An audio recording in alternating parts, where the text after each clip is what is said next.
There is something happening inside you right now, not something you read about, not something someone told you to expect, something you are actually feeling in your chest, behind your eyes, in the strange quality of silence that has been following you lately. And part of you has been trying to explain it away, trying to name it as stress or fatigue or the accumulated weight of a difficult season. But there is another part of you, quieter, more precise, more honest, that knows that explanation doesn't quite fit, that knows what you're feeling is something else entirely. Today we look at what that something else actually is, not through the lens of channeled entities or star councils or cosmic calendars, through something more precise than that, through the mechanics of observation itself, through what actually happens, measurably, demonstrably, at the level of quantum reality, when consciousness finally turns its gaze inward and holds it there without flinching.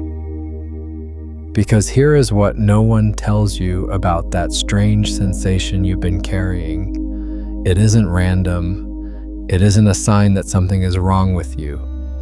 And it isn't arriving from outside you, delivered by forces beyond your understanding. It is what happens when the observer, the part of you that watches, stops looking away from what it has been carefully, consistently, deliberately avoiding. And reality, which has been waiting for exactly this moment, begins to reorganize itself around the quality of your attention. That's not poetry, that's quantum mechanics. And today we go there together, all the way there. Not to the comfortable surface of it, where observation sounds like a pleasant mindfulness practice, but to the precise, sometimes uncomfortable, always transformative truth of what it means when consciousness genuinely turns to face itself. When the watcher finally watches the watching. When you stop reacting long enough to see what has actually been running your reality from behind the scenes, you've been feeling something. Let's find out exactly what it is. But first, and this is important, I need you to notice something before we go any further. Notice the part of you that almost didn't click on this, the part that hesitated, the part that wondered if this would be too much or too strange or too close to something you've been circling without wanting to land on. Notice that part. Don't judge it. Just watch it. Because that hesitation, that specific quality of wanting to look but not quite, that is the exact sensation we are going to spend the next hour examining. And by the time we're done, you will understand it in a way that changes what it can do to you. The observer is the most powerful position in the universe, not because it controls, not because it commands or manifests or forces outcomes into being, but because it sees clearly. And clarity, genuine, unflinching, direct clarity, is the only force in existence that transforms without resistance. The moment you truly see something, it cannot remain what it was. This is not a metaphor. This is the foundational principle of quantum mechanics, and it is also the most practical truth you will ever encounter about the nature of your own experience. What you observe, you change.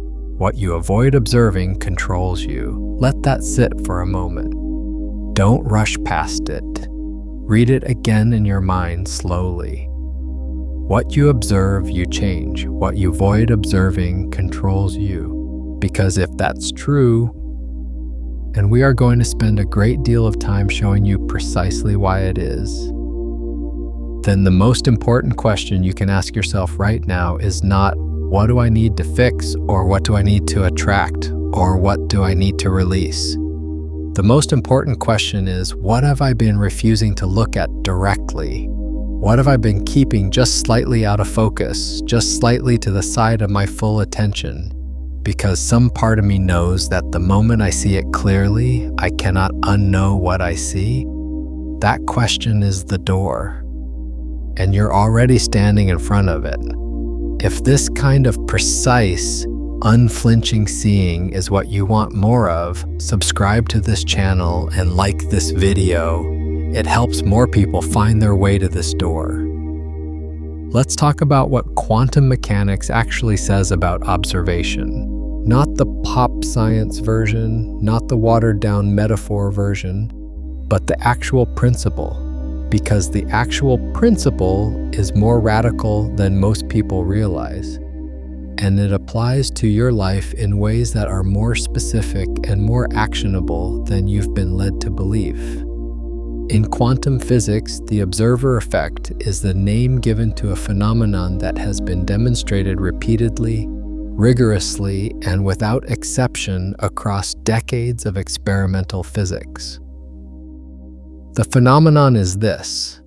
At the quantum level, particles do not have definite properties until they are observed. Before measurement, before observation, a quantum system exists in what physicists call a superposition of states. It is, in a very real sense, all of its possibilities at once. The electron is not spinning up or spinning down. It is spinning in both directions simultaneously, existing as a probability distribution, a wave of potential. And then something happens, something observes it, something measures it. And in that moment, in the precise moment of observation, the wave function collapses. The probability distribution resolves into a single, definite, specific outcome. The electron is now spinning up or down, but not both, not anymore. The observation itself caused the collapse. Now, let's be precise here because precision matters. This is not saying that your wishes create reality or that positive thinking manifests parking spaces. It is saying something far more interesting and far more applicable than that. It is saying that at the most fundamental level of physical reality, the act of observation, the act of a system interacting with and measuring another system, is what causes possibility to become actuality. What causes potential to become specific? What causes the field of all that could be to resolve into what actually is? The observer does not merely witness reality. The observer participates in creating it. And here is where this stops being physics and starts being the most important thing you have ever been told about your own life. You are an observer. Every moment of every day, you are an observer. And the question is not whether your observation is affecting your reality. It is. The question is what quality of observation you are bringing. What are you actually looking at? And what are you deliberately, carefully, habitually not looking at? Because here's what the quantum principle reveals that the self-help industry never quite gets to. Most people are not failing to observe their reality. They are observing it constantly, compulsively, reactively. But they are observing the surface of it, the performance of it, the story they have constructed about it. They are watching the wave, not the ocean. They are measuring the particle, not the field. And so their observation keeps collapsing the same possibilities into the same actualities over and over again because they keep looking at the same level of reality with the same quality of attention. The transformation doesn't come from observing more. It comes from observing differently, more precisely, more deeply. From turning the gaze from the surface of experience to the structure beneath it, from watching not just what is happening, but watching the one who is watching. From becoming, in the truest sense of the word, the quantum observer. The consciousness that holds reality in its attention, not to control it, but to see it clearly enough that it cannot remain what it was. That sensation you've been feeling, that strange pressure, that undeniable quality of something shifting, that is what happens when your consciousness begins to do this, when it begins to turn its gaze inward with genuine precision, when the observer starts observing the observer, when the part of you that has been watching your life from a slight distance starts to turn around and look at itself. Reality doesn't know what to do with that kind of attention. It has to respond. It has no choice. Let's go deeper into what you're actually seeing when you feel this. There is a particular quality to the sensation that many people are experiencing right now, and it is worth describing precisely because the precision itself is clarifying. It is not quite anxiety, though it can feel adjacent to anxiety. It is not quite excitement, though it carries an energy that resembles excitement. It is not grief, though it sometimes arrives with a heaviness that feels like loss. It is not clarity, though moments of unusual lucidity punctuate it. It is something more like the sensation of a lens coming into focus, like something that has been slightly blurred for a very long time is resolving into sharpness. And the sharpness is both welcome and unsettling, because with clarity comes visibility, and with visibility comes the recognition of things you have been successfully keeping just out of focus. Watch what happens in your body when you hear this. There are things in your life, specific things, not vague things, but particular, nameable, recognizable things that you have been keeping slightly out of the center of your attention, not fully ignored. You haven't been ignoring them. You know they're there. You think about them sometimes in the middle of the night or in the quiet moment before a distraction arrives, but you have been careful not to look at them directly, not to bring them into full, unblinking focus. Because some part of you, the part that has been running your life from behind the scenes, knows what happens when you do, knows that full observation changes things, knows that clarity is irreversible. And so you have been living in a kind of managed blur, a carefully maintained, soft focus, looking at enough of your reality to feel like you're engaged with it, but not so much that you have to fully reckon with what you see. This is not a failure. This is not weakness. This is the most common and most human of all strategies. Every single person you know is doing some version of this. The question is not whether you've been doing it. The question is whether you're ready to stop.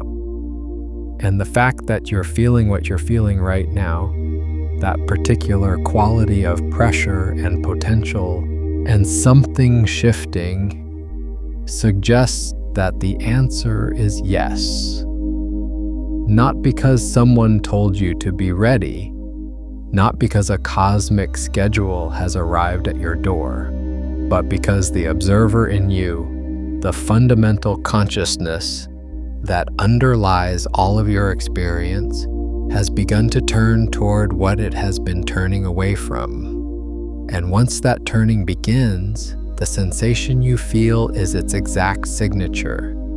You feel it because you're already doing it. You're already beginning to look. Now let's look at what happens when you do. Let's look at the actual mechanics of what changes when consciousness turns its gaze inward with genuine precision and holds it there without flinching. Because this is where the quantum principle becomes not just interesting but transformative. This is where the observer effect stops being a physics curiosity and becomes the most practical instruction you have ever received. When you observe something at the quantum level, when you bring genuine, precise, sustained attention to a quantum system, you collapse its wave function. You resolve its superposition. You cause all of its possibilities to crystallize into one specific actuality. And here's the thing that matters most about this process. The collapse is not a diminishment. The collapse is a clarification. The particle that was in superposition, that was all of its possibilities at once, does not lose something when it collapses into a specific state. It becomes something. It becomes real in the sense of being actual, definite, present. The wave of potential becomes the particle of actuality. Now apply this to the contents of your own consciousness.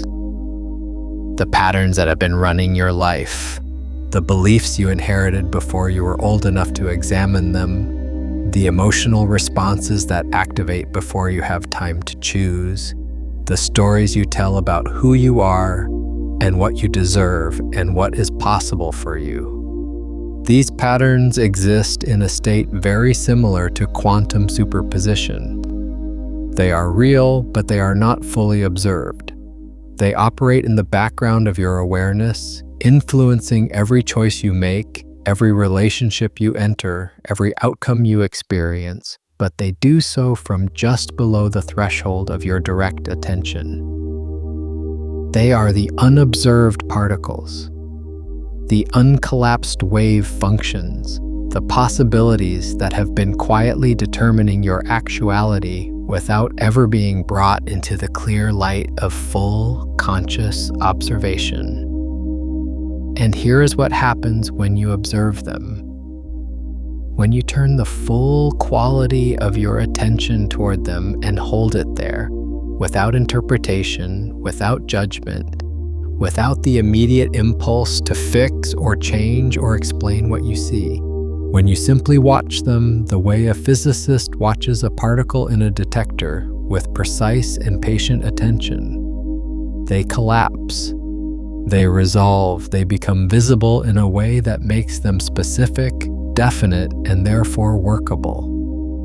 And something else happens too, something that the physics metaphor only partially captures. When you observe a pattern in your own consciousness with genuine clarity, it loses the power that came from being unobserved. The pattern that was running you from the shadows cannot run you from the light, not because the light destroys it, but because seeing it clearly reveals the mechanism, shows you the machinery. And the moment you see the machinery, you are no longer inside it. You are watching it. And what you are watching, you are already beginning to change. This is the thing you've been feeling. This is the sensation that has been building. Your consciousness is turning toward its own machinery. Your observer is beginning to observe the observer. And reality, your reality, the specific field of possibilities that surrounds your life, is beginning to respond to the quality of that attention. Let me show you something. Let me tell you about a man named Elias. Elias was a builder, not of houses or bridges, but of explanations.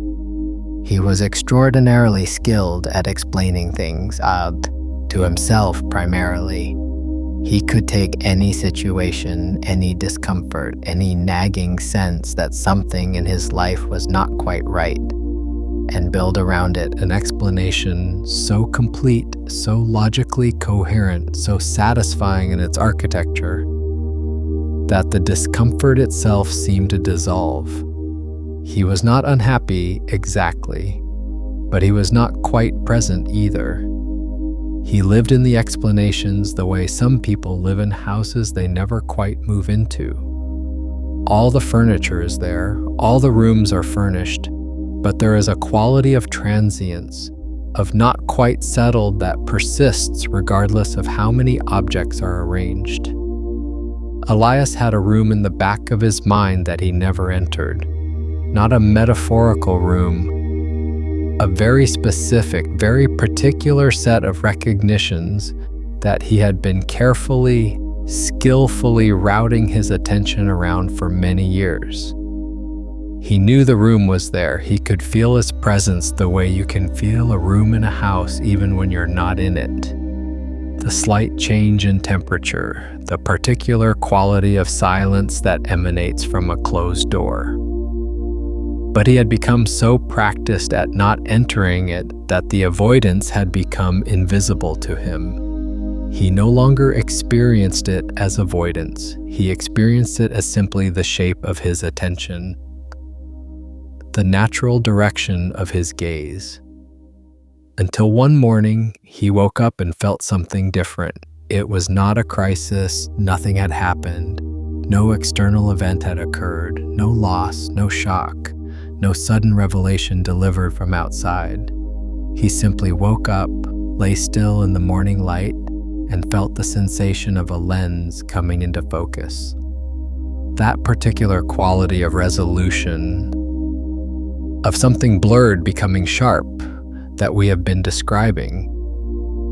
And in that sharpness, for the first time in years, he felt the pull of the closed door, not as dread, as something more precise than dread, as recognition. He lay there for a long time, and then slowly he turned toward it.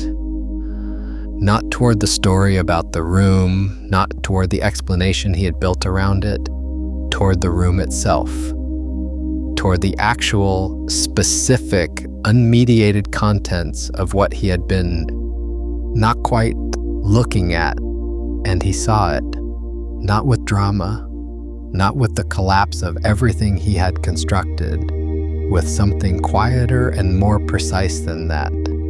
He saw the shape of it, the actual contours of what had been living in that closed room, influencing every decision he made, every relationship he entered, every explanation he constructed, influencing all of it from just below the threshold of his direct attention. And in the moment of seeing it, in the precise moment when his observation collapsed, the superposition of all the things it might have been into the specific thing it actually was. Something happened that he had not expected. It got smaller, not smaller as in less significant, smaller as in more actual, more specific, more workable. The thing that had been enormous in its unobserved state, vast with the potential to be anything, to mean anything, to threaten everything, became, in the light of his direct attention, simply what it was, a specific pattern, a specific belief, a specific wound that had been making decisions on his behalf for a very long time. From a room he had been too careful to enter, he did not fix it that morning. He did not resolve it or release it or transform it through some act of conscious intention. He simply saw it. He observed it with the same quality of patient, precise attention that a scientist brings to a specimen under a lens. He watched it without immediately trying to do something about it. And in that watching, in the act of genuine, sustained, unflinching observation, it began to change. Not because he willed it to change, because that is what happens when something that has existed in superposition is finally fully observed. It collapses into what it actually is, and what it actually is always smaller, always more specific, always more workable than what it was when it existed as an unobserved field of potential threat. Elias did not leave that morning transformed. He left it changed, which is different and more real. Transformation suggests a sudden shift from one state to another. Change, in the quantum sense, is the gradual resolution of possibility, into actuality through sustained observation. He had begun to look, and the looking itself was the beginning of everything that followed. And you have been both Elias and the closed room. You have been the one who builds the explanations and the one who lives in the room behind the explanations. You have been the observer who carefully routes attention around the thing that most needs observing, and you have been the thing that waits quietly for the attention to finally arrive. Today, you are choosing to look, and that choice is already changing the field.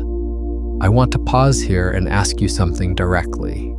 In the comments, tell me this. What is the specific thing that got smaller when you looked at it directly? Not the story around it, the thing itself. What shrank from enormous to workable the moment you stopped routing your attention around it? Name it. One word or one sentence is enough. Because naming what you've observed is itself an act of observation, and what this community sees together, it changes together. Let's go into the practice now, because this is not a thought exercise. This is not a concept to hold at arm's length and find interesting. This is an observation. And observation requires the observer to actually observe. So pause here. Not metaphorically, actually pause. Let whatever you're doing with your body settle. If you're moving, be still. If you're tense, let that be visible to you without trying to change it. Just notice it. The tension, if it's there, the quality of your breath, whatever it is, the specific sensation in your chest or your stomach or behind your eyes that has been accompanying you today, this week, this season. Don't interpret it yet. Don't reach for an explanation. Just watch it. The way you would watch something through a window. Present, attentive, but not inside it. Not identified with it. Watching it. Now ask yourself this question, and don't answer it quickly. Sit with it the way you would sit with a difficult passage in a book, reading it again and again until it opens. The question is this: what have I been keeping just slightly out of focus? Not fully ignored. I know you haven't been ignoring it. What have I been careful not to look at directly? Don't reach for the comfortable answer. The comfortable answer is the one that comes quickly, the one that sounds reasonable, the one that your mind has prepared in advance for exactly this kind of question. Let that answer arrive and then look past it. Look at what's behind it. What the comfortable answer is protecting you from seeing. You already know. You have always known. The knowledge is not the problem. The looking is what you've been postponing. Now, with whatever arises, just whatever specific, particular, nameable thing presents itself when you ask that question honestly, I want you to do something precise. Don't try to fix it. Don't try to release it or resolve it or figure out what it means or what you should do about it. Just look at it. Bring it into the center of your attention and hold it there. Watch it the way Elias watched the contents of the closed room, with patience, with precision, without the immediate impulse to do something. Notice what happens when you do this. Notice what changes in the quality of the thing you're observing when you give it your full, undefended attention. Notice whether it stays exactly the same size it seemed when you were routing around it, or whether it begins to resolve into something more specific, more actual, more workable than the unobserved version. This is the observer effect. This is what it feels like in practice. not in a physics laboratory, but in the laboratory of your own consciousness. The wave function of what has been running your life from the background begins to collapse into something you can actually see, actually examine, actually work with. Not because you forced it to, because you looked at it, because the observer arrived and reality had no choice but to respond. Sit with that for a moment. Don't rush past what you just saw. Now let's go deeper into the layer underneath that, because there is something more precise to be said about the sensation you've been feeling, and it requires us to look at something that most people in the personal development space and most people in the spiritual community have been getting subtly but significantly wrong. And getting it wrong has been costing them the very transformation they're seeking. The wrong version goes like this. You are sensitive because you are awakening. You are feeling pressure because the universe is upgrading you. You are experiencing discomfort because you are being prepared for something greater. The symptoms are signs of your special status in a cosmic process. Now, watch this carefully, because this is where the look closer principle becomes essential. There is something true in that framing. There is also something in it that functions as an escape hatch, a way of making the sensation meaningful without requiring you to look at what is actually generating it. A way of being in the experience without being the observer of the experience. A way of having a story about what's happening instead of actually seeing what's happening. And the story, however beautiful, however resonant, however much it makes the sensation feel significant rather than threatening, the story is not the same as the observation. The story is actually a way of not observing, a way of routing attention around the specific, particular, uncomfortable truth of what is generating the sensation by replacing it with a framework that makes the sensation itself the content. Here's the more precise version.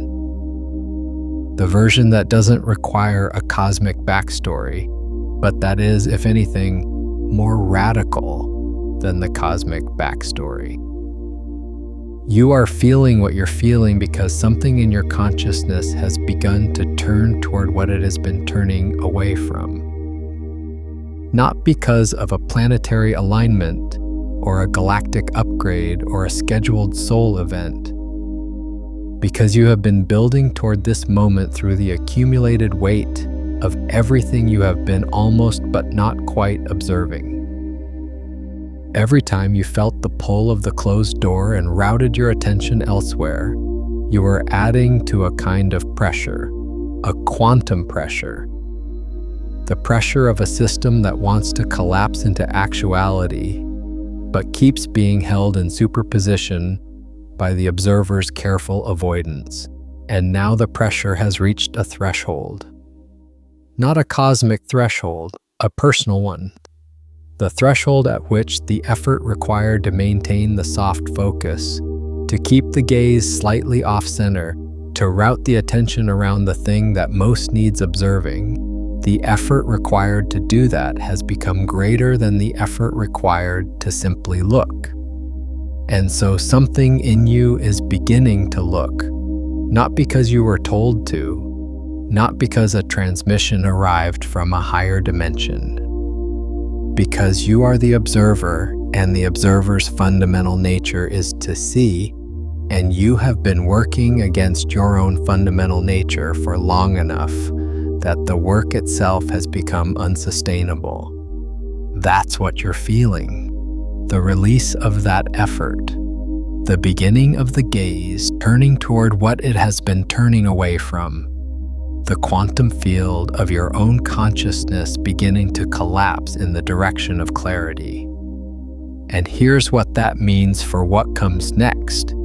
It means that the sensation you've been interpreting as something happening to you is actually something happening through you. You are not a passive recipient of a cosmic process.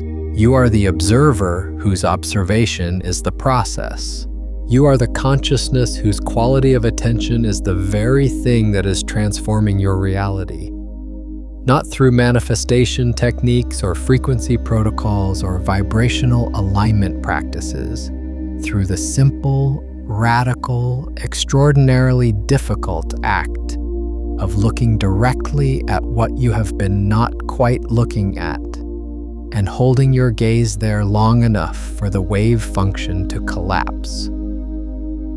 This is not belief. This is quantum mechanics, and it is also the most ancient principle in every genuine wisdom tradition that has ever existed on this planet. The Zen teacher who asks you to look at the face you had before your parents were born. The Sufi mystic who speaks of the eye that sees but cannot see itself. The Vedantic inquiry that asks who is the one who is asking. The Christian mystic who describes the eye through which you see God as the same eye through which God sees you. Every tradition, in its own language with its own metaphors, is pointing at the same precise thing. The observer observing the observer. Consciousness turning toward itself with enough clarity to see its own structure. The watcher finally watching the watching. And every tradition also agrees on what happens when this occurs. Not that you receive something from outside, not that a force arrives to transform you, but that in the act of genuine self-observation, in the precise, sustained, unflinching turning of the gaze inward, the thing that was running you from the background loses its purchase. Not because it is destroyed, because it is seen, and what has been seen cannot run you from the shadows anymore. The shadows are gone, the light of your own attention has arrived. Let's look at what this means for the specific things you've been feeling. There are several qualities of experience that tend to accompany this turning of the observer's gaze, and they are worth naming precisely because the precision is itself clarifying. When you know what you're looking at, you can look at it more directly. The first is the quality of time feeling strange. Not distorted in a mystical sense, but genuinely altered in its texture. Days that feel simultaneously too long and too short. Moments that seem to stretch into unusual clarity. A sense of discontinuity between the self you were last week and the self you are today, as if something has shifted in the interval without your having consciously decided to shift it. This is real, and it has a precise explanation. When the observer begins to turn toward what it has been turning away from, the narrative that has been organizing your experience of time begins to lose its coherence. The story that connects yesterday to today to tomorrow, the story of who you are and where you're going and why things are the way they are. That story depends for its coherence on a certain quality of not quite looking, on the soft focus that keeps its seams invisible. When the focus sharpens, the seams become visible, and when the seams of the narrative become visible, time itself, which is, at the experiential level, largely a function of narrative, feels different. Less like a river flowing in one direction and more like a field in which different moments coexist with unusual vividness. This is not a symptom of something wrong with you. It is a symptom of the observer coming into focus. The second quality is a change in what you can tolerate. Environments, conversations, relationships, habits that you used to navigate without much difficulty now feel effortful in a way that is hard to explain. Not because they have changed, though sometimes they have, but because you have changed in a specific way. The soft focus that allowed you to participate in them without fully observing them is sharpening. And when you see them clearly, some of them are simply not what you thought they were. The conversation that seemed like connection reveals itself under clear observation to be something more like mutual performance.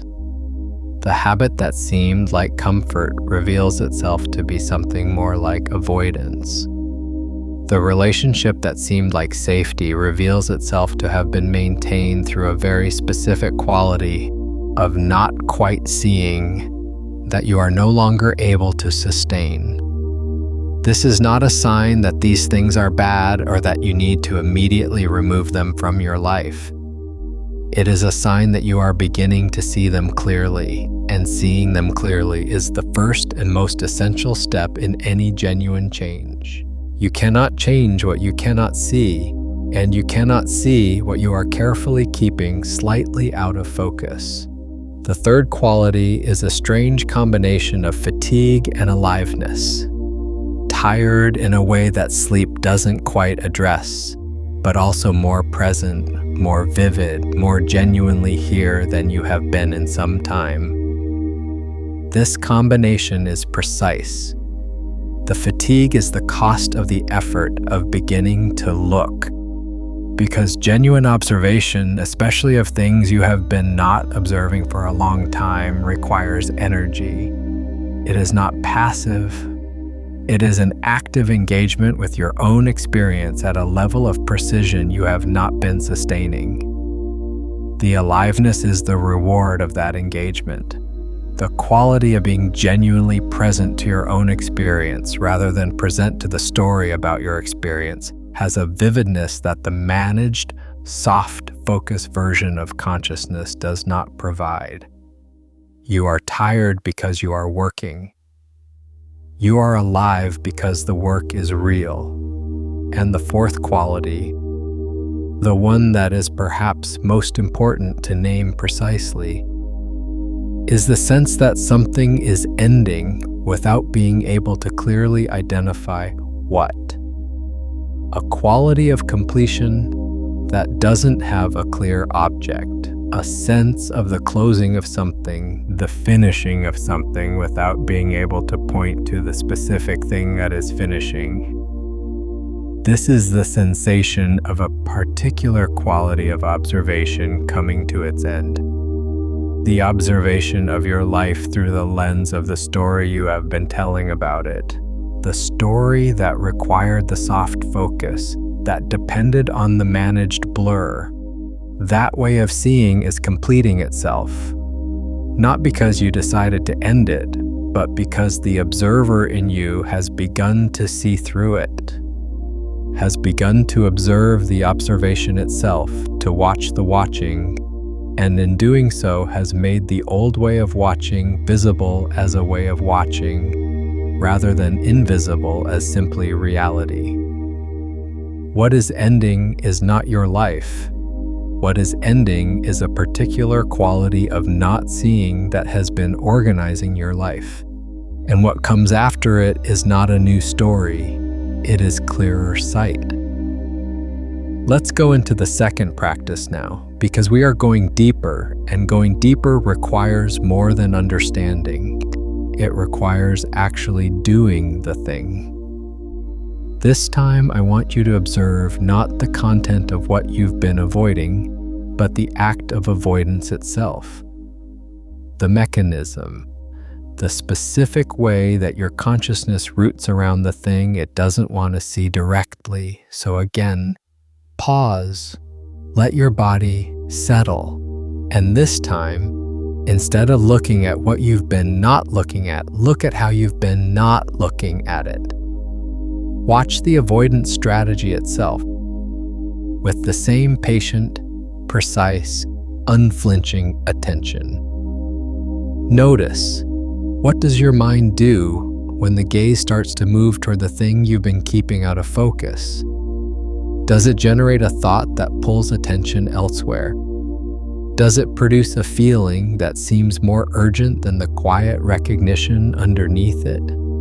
Does it offer an explanation, a narrative, a framework, a story that makes the not looking feel like wisdom rather than avoidance. Watch that.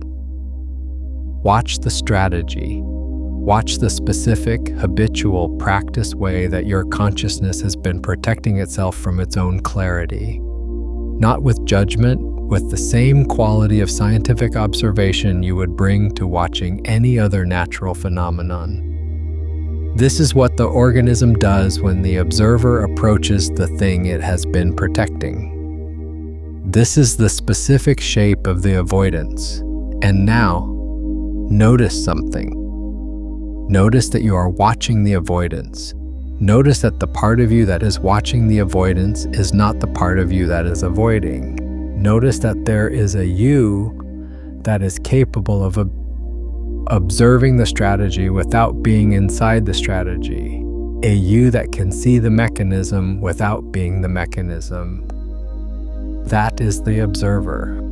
That is the position we have been describing. That is the most powerful position in the universe. Not because it controls, but because it sees. And from that position, from the clear, patient, unflinching vantage of the genuine observer, the strategy that has been running your life from the background reveals itself as exactly what it is: a strategy, a learned response, a pattern that made sense once in a context that may no longer exist, that has been running on automatic ever since, because it has never been brought into the full light of conscious observation. It is not you. It is something you have been doing, and the moment you see it as something you have been doing rather than something you simply are, the doing of it becomes a choice rather than an inevitability. That's not belief. That's the direct result of quantum observation applied to the contents of your own consciousness. Now let's go to the layer underneath that, because there is always another layer, and the willingness to go to the next layer is the definition of genuine observation, as opposed to comfortable insight. Here's what most people do when they have the kind of insight we just described. When they see the avoidance strategy clearly, when they observe the mechanism and recognize it as a mechanism rather than as themselves, they feel a quality of relief and understanding that they then treat as a rival, as if seeing the pattern is the same as being free of it, as if the observation itself is sufficient, complete, finished. And in one sense, it is. The observation is transformative. We have established that. The collapse of the wave function begins the moment the observer arrives, but here is the layer underneath that. Here is what the look closer principle reveals. When you apply it to the experience of insight itself, the relief of insight can itself become a new avoidance strategy. The feeling of having seen something clearly can become a way of not having to keep looking. The story of, "I understand this now," can function as a new soft focus, a new way of keeping the gaze slightly off-center by replacing the thing you were avoiding with the satisfying experience of having recognized the thing you were avoiding. Watch this carefully, because this is subtle and it is important. There is a difference between observing a pattern and understanding a pattern.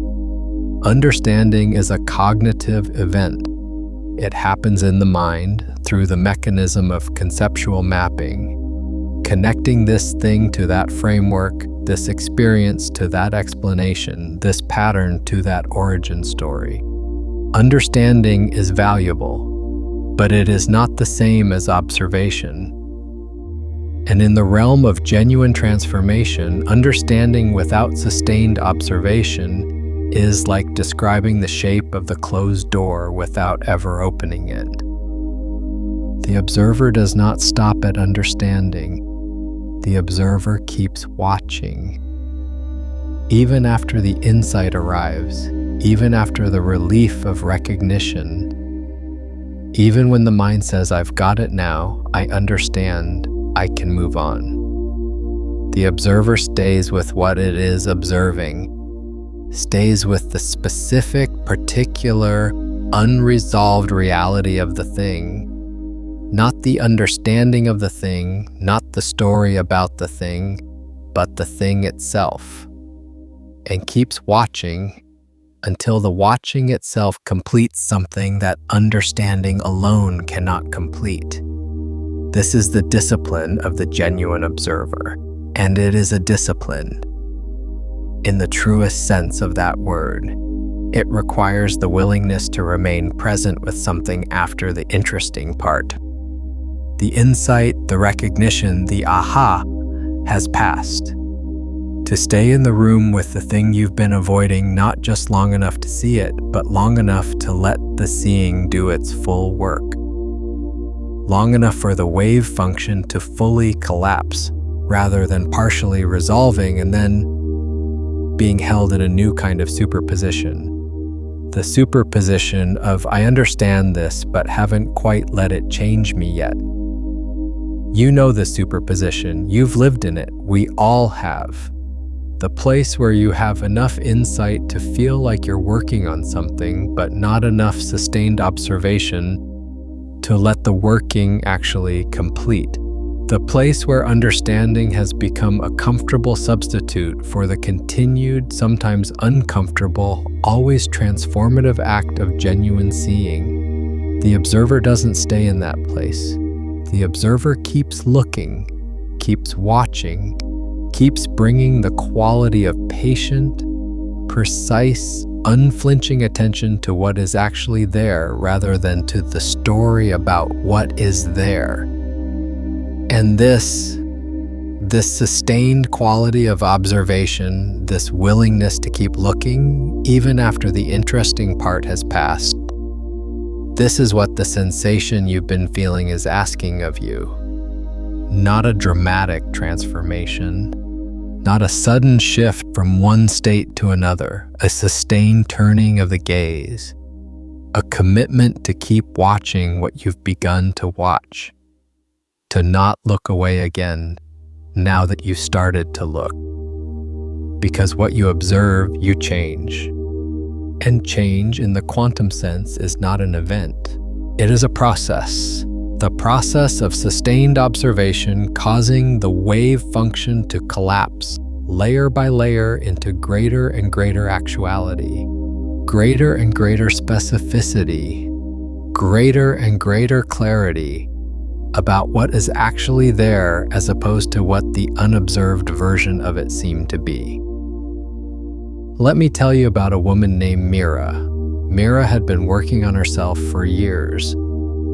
This is important to say precisely because it describes a specific and very common situation. She had read the books, attended the workshops, done the therapy, practiced the meditation, journaled the morning, set the intentions. She was, by any reasonable measure, someone who was engaged with her own inner life, someone who took her development seriously, someone who had accumulated a great deal of insight about her patterns, her wounds, her tendencies, her triggers. And yet something was not quite resolving, something that she could describe clearly, that she had described clearly to therapists and coaches and trusted friends, that she understood in considerable detail, something that she understood and had not yet changed. And the gap between the understanding and the change had begun to feel like its own kind of suffering. Because when you understand something and it doesn't change, the understanding itself begins to feel like a failure, like evidence of some deeper deficiency, like proof that you are somehow beyond help or not trying hard enough or missing something fundamental that everyone else seems to have. Mira sat with a teacher once. Not a famous teacher, not a teacher with a title or a following, just someone who had a quality of attention that Mira recognized as different from her own. And she explained her situation, described the pattern in detail, articulated its origins, its mechanics, its effects, did so with the fluency of someone who had been working with this material for a long time. The teacher listened and then said something that Mira had not expected. The teacher said, "I noticed that you are describing this very precisely, but I want to ask you something. When you describe it, are you observing it, or are you performing the observation of it?" Mira stopped because the question landed somewhere below the level of her understanding. Landed in the body, in the chest, in that specific place where genuine recognitions arrive before the mind can organize them into language. Performing the observation, she knew exactly what that meant. She had been doing it for years. She had been bringing the language of observation, the vocabulary, the framework, the conceptual precision of someone who had genuinely looked at this pattern, to a process that had stopped being genuine observation a long time ago. She had looked at the pattern once, or several times with genuine attention, had seen it clearly enough to understand it, and then had replaced the ongoing act of looking with the description of what she had seen when she looked, had replaced the observation with the report of the observation, and had been living in that report, that story of having seen, as if it were the same as the continued seeing. The teacher said, "The pattern hasn't changed because you stopped watching it. You understood it, and then you stopped watching it. And the pattern doesn't respond to understanding, it responds to observation, to the actual, sustained, present tense act of watching it as it operates, not the memory of having watched it, not the description of what you saw when you watched it, the watching itself." Mira went home and she watched, not with new techniques or new frameworks or new approaches, with the same quality of attention she had been describing in her explanations, but now actually applied to the present tense operation of the pattern. She watched it activate, watched it generate its characteristic thoughts and feelings and impulses, watched it attempt to produce the behavior it had always produced. And she watched all of this without immediately reaching for the explanation, without immediately contextualizing it within the framework of her understanding. She just watched it, present, precise, unflinching. And something began to change that all of the understanding had not changed. Not quickly, not dramatically, but genuinely. The pattern under sustained present tense observation began to lose the automaticity that had made it feel inevitable. The mechanism that had been running on automatic, because automatic means unobserved, and unobserved means able to operate without the observer's participation, began to require more effort to maintain in the presence of the watching. Because the watching itself is a participation, is an intervention, is the quantum observer arriving at the system and changing it simply by being present to it. Mira did not fix the pattern. She watched it, and the watching changed what the understanding alone had not been able to change.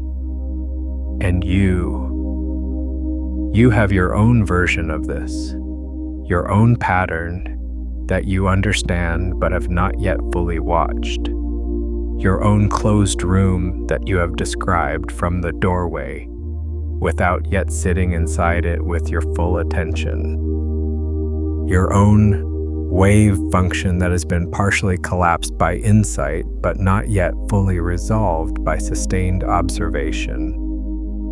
The invitation is not to understand more.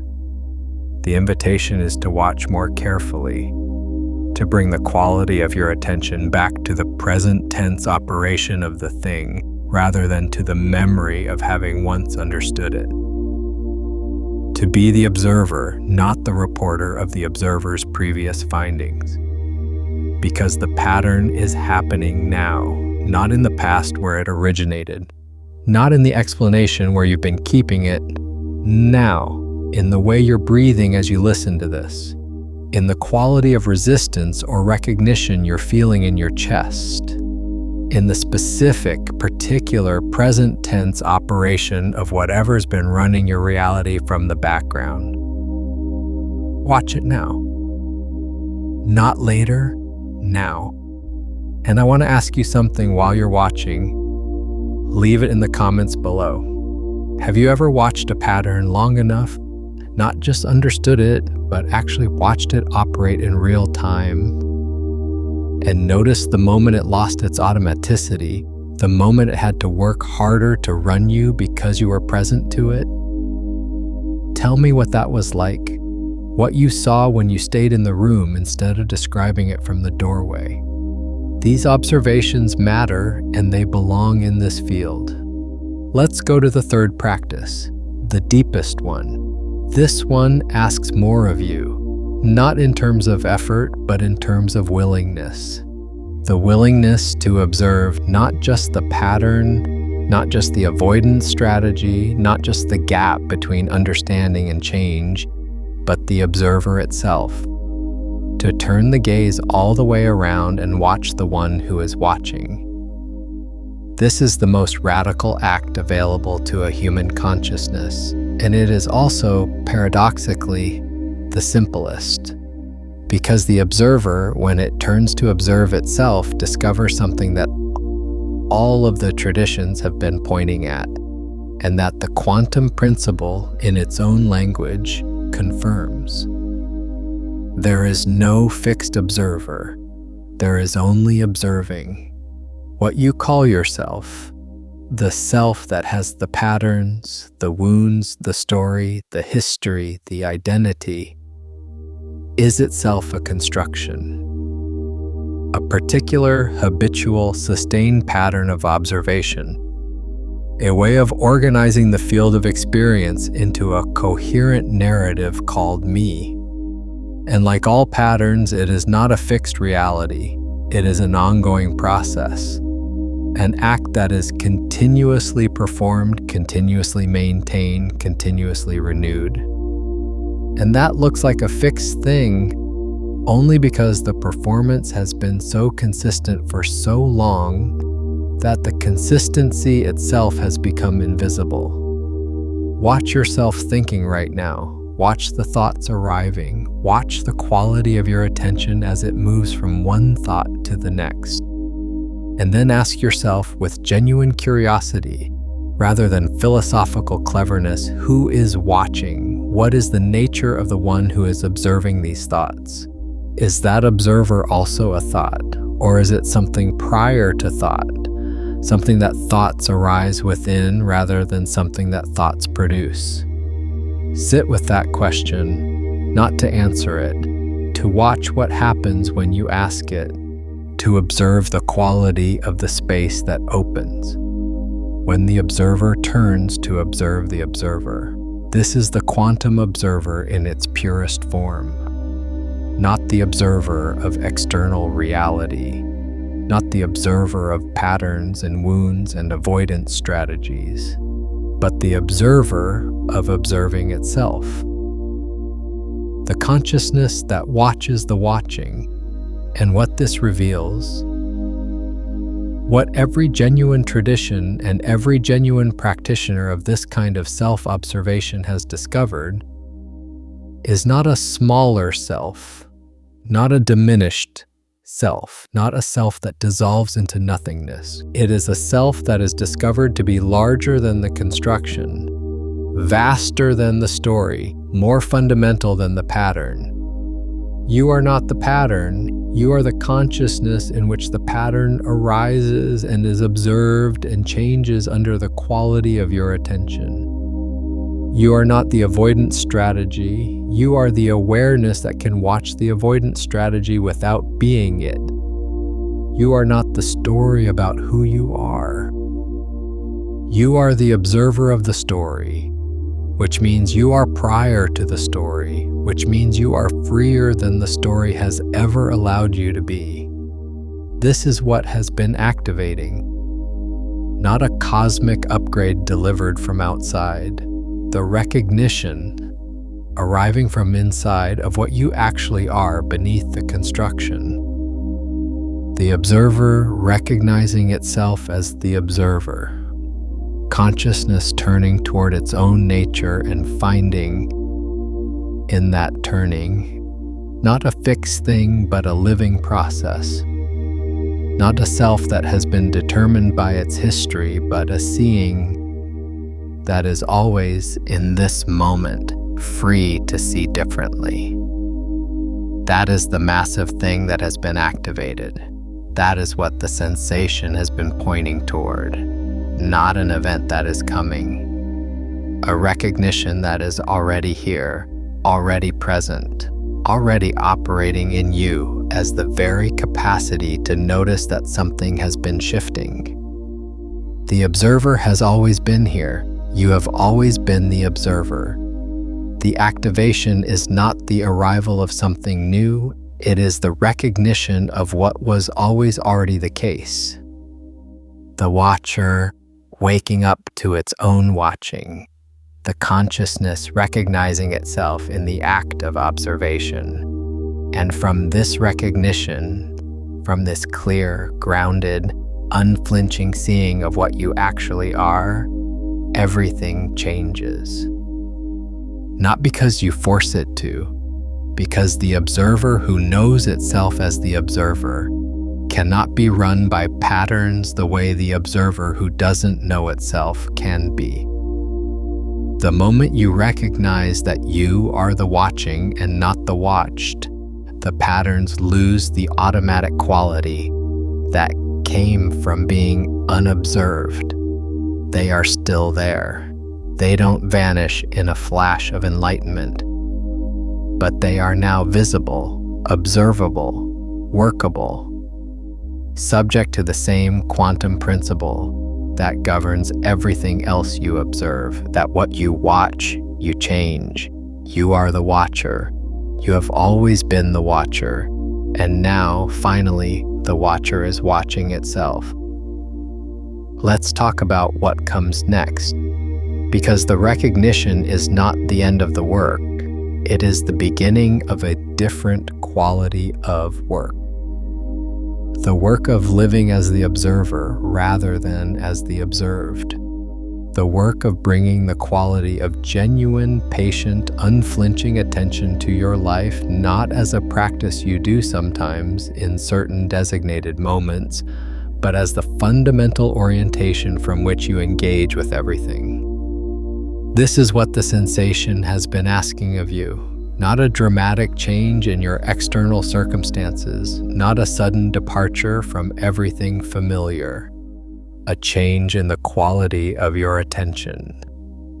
A shift from the managed, soft focus observation that has been organizing your experience to the clear, precise, sustained observation that the genuine observer brings. A shift from reacting to witnessing, from being inside the pattern to watching the pattern, from identifying with the story to observing the story from the position of the one who is always prior to any story.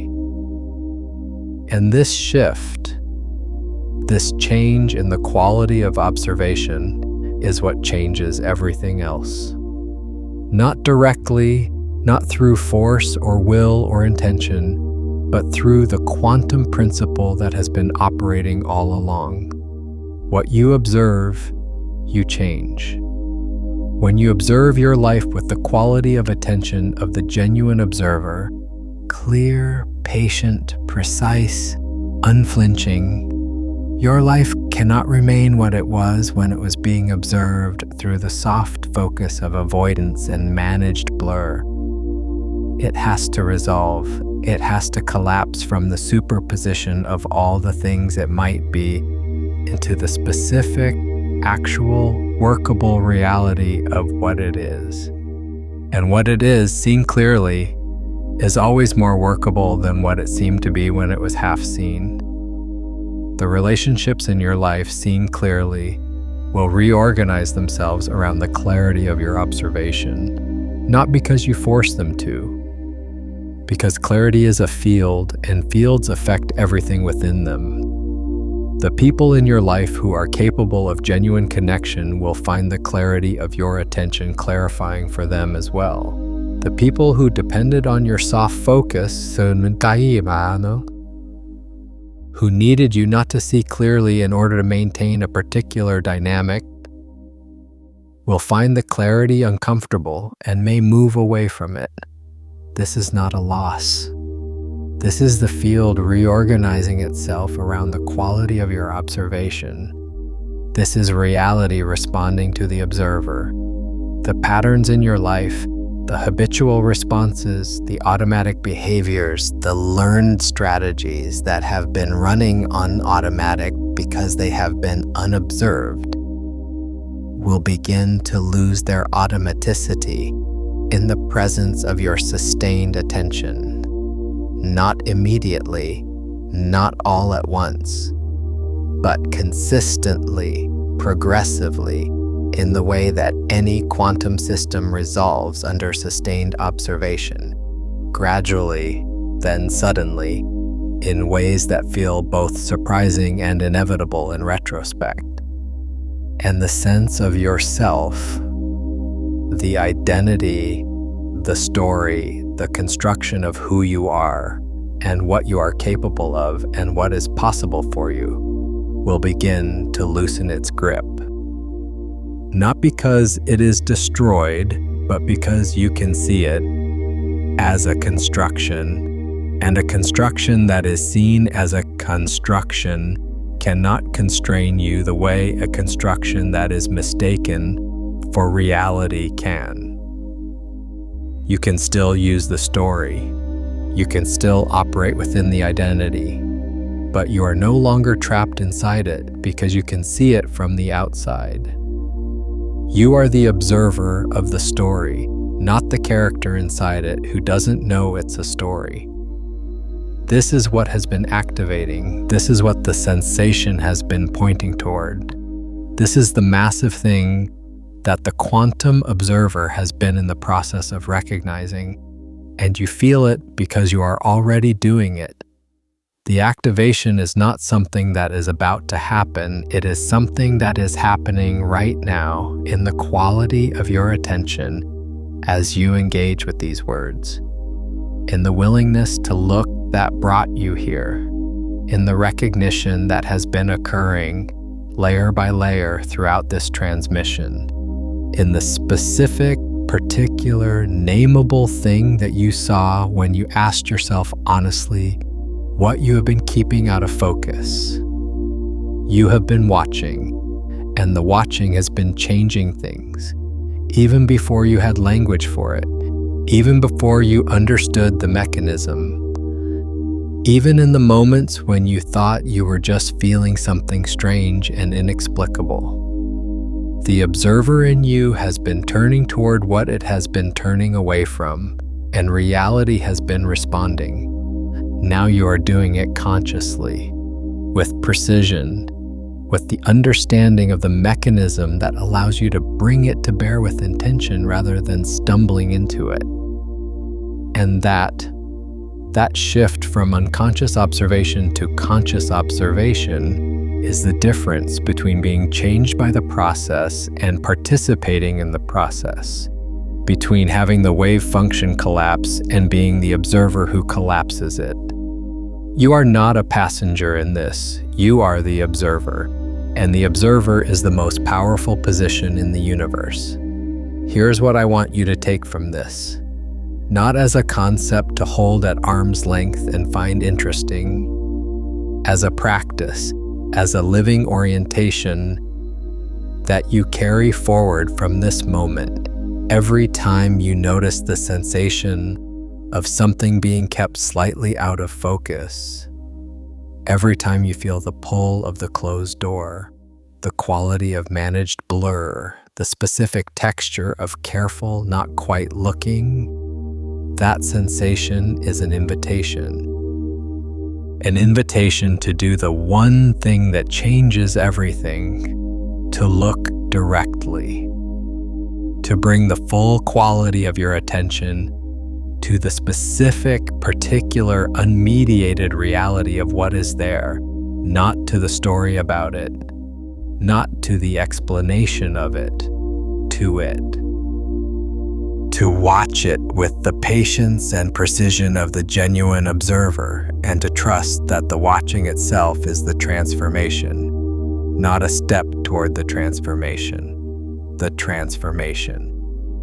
Every time you catch yourself performing the observation, reporting the findings of previous looking rather than actually looking, that recognition is itself a genuine observation. The moment you see that you've been describing the room rather than sitting in it, you are already sitting in it. The observer has arrived. Use that arrival. Stay in the room. Keep watching. Every time you feel the impulse to fix or force or figure out what to do about what you're observing, every time the mind reaches for the action that would resolve the discomfort of clear seeing, notice that impulse, watch it. Don't necessarily follow it, because the impulse to act is often the most sophisticated avoidance strategy of all. The most convincing way of routing attention away from the sustained observation that actually transforms, by replacing it with the activity of doing something about what you've observed. Doing is not the same as seeing, and seeing, in the quantum sense, is the prior act. The act that makes all subsequent doing genuinely effective rather than compulsive. Watch first. Act from the clarity of what you've seen, not before it. And every time you feel the temptation to look away, to return to the comfortable soft focus, to rebuild the managed blur, to close the door of the room you finally entered, notice that temptation. Watch it.